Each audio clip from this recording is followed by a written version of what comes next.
So now we're going to talk about the magnetic force acting on the current carrying conductor. And so what we've seen is that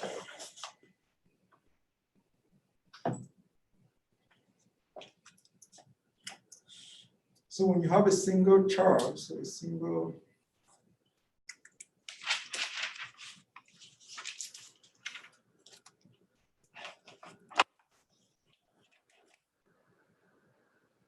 so the magnetic force on a single charge is just given by Q.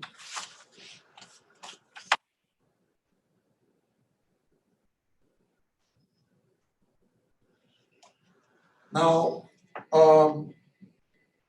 when you have a conductor,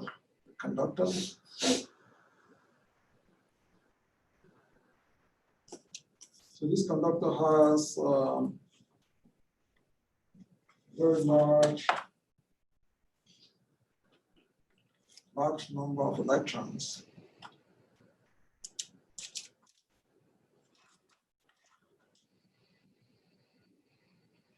So what this means is that if you want to calculate the magnetic force on the conductor, you calculate the magnetic force from a single charge, and then you just multiply it by the number of electrons that you have in the system, right? So you're just adding all the contributions from all the electrons. And so if you look at these examples here, so let's suppose that we have a magnetic field, and this magnetic field is going to point from north to south. Now, if there is no current, as you can see here, if the current is equal to 0, then there is no force on this conductor. So you can notice that the magnetic field is pointing into the screen. Now, if there is a current that is going up, then we'll say that so if the current is going up, like in this picture here, then you can see that, so because the current, so if the current is going up, it means that the velocity is also pointing up. And if the magnetic field is going into the paper, then the direction of the force is given by the direction of the velocity, which is j hat cross negative k hat. And so this would give me negative I hat. So you can see that in this case, the wire is deflected to the left. What if the current is going down? If the current is going down, it means that the direction of the velocity is negative j hat. The magnetic field is still pointing in the negative k hat direction. So if you cross that, you get plus I hat. So it means that in this case, the conductor is going to experience a force to the right. So take a conductor and place it in a magnetic field.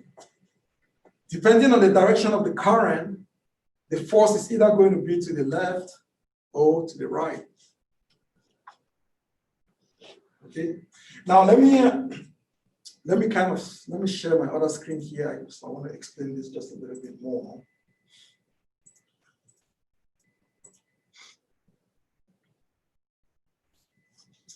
So let's suppose that we have a magnetic field, and the magnetic field is pointing like this.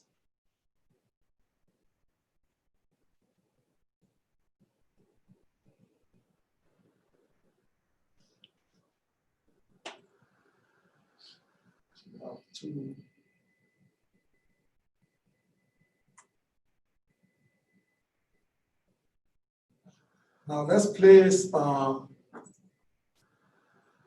let's say that this is a wire.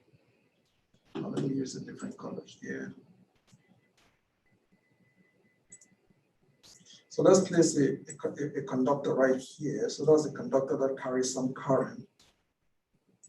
And then I'm going to place one here as well. Now, the point is that I want the conductor to carry current either to the going up or going down, and I can do that in the lab very easily. So in the lab, you want to connect this in such a way that, so let's take a cable, so so we're going to connect this in such a way that, then, let's see.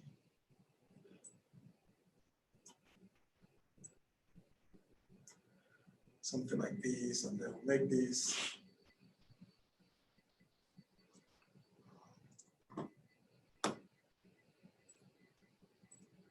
So if you make this plus, let's do this another way here. So if you make this in such a way that this is plus,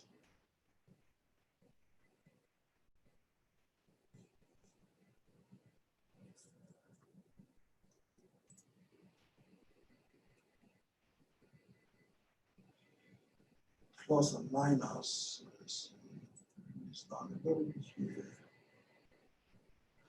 So remember that the direction of current is the direction of positive charges, right? So direction of current always goes from high potential to the low potential. So on the picture on the left side, I know that the current in the wire is going up, right? But if I were to go on the right side and just change the body, so instead of making it plus and minus, negative, positive, you just change the polarity. So if you change, just switch the body in such a way that it looks something like this. So now, this is plus.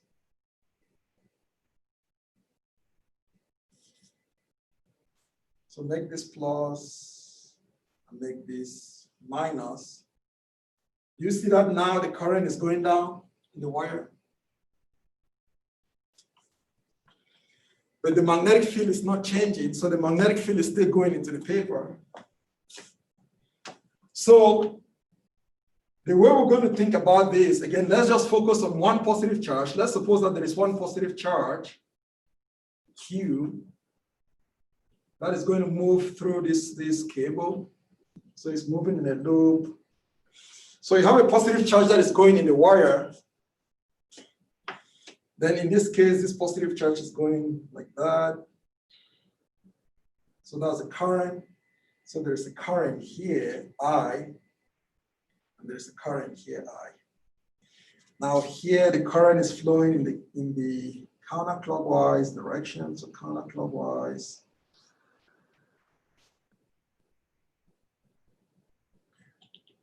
This is flowing in the clockwise.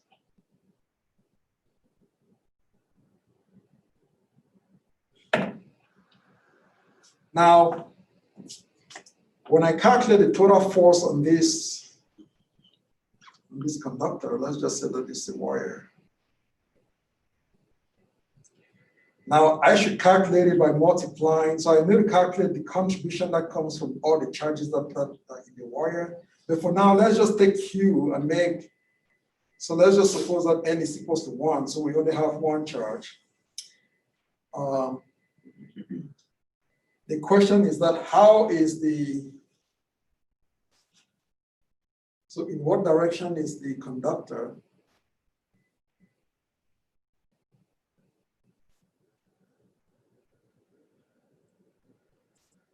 To deflect. And I can calculate that just by using this equation here. So we know that the force, so again, let's just focus on one charge. So force, magnetic force is charge.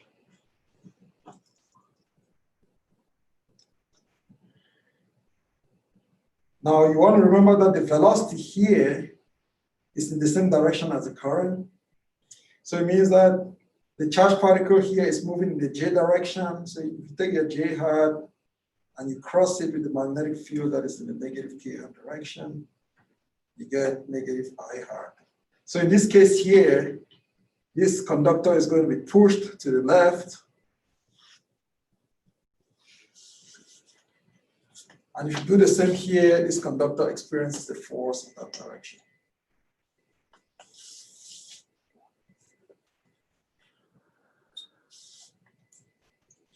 Now, as I'm going to show you, when we do this calculation here, we only need to focus in the length of the wire that is inside the magnetic field. So this is only the section that is going to experience the force. So the force only exists in this region right here. Because outside here, there is no magnetic field and there is no force on the conductor.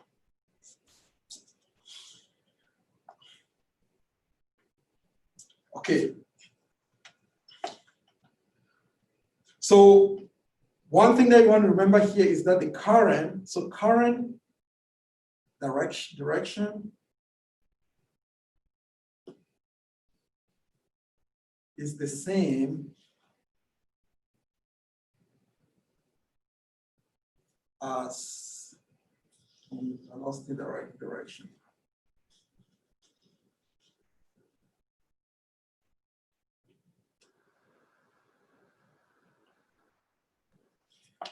Now I'm going to show you in just a second here that if you remember we said that you can write this magnetic force as Q V cross B. Now if I have a conductor, using calculus here, I can pick a small region of that conductor that has a length, the x. And then I'm going to assume that all the electrons here are moving with some velocity v. Then I can write this equation here as the q. Now the velocity, we can write it as the x by dt.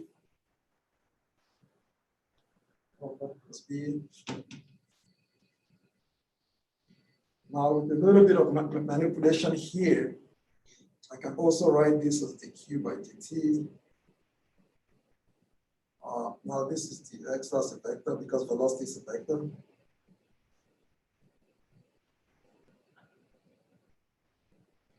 So this is times. Then this is the x plus b. So this is, we can call this the f.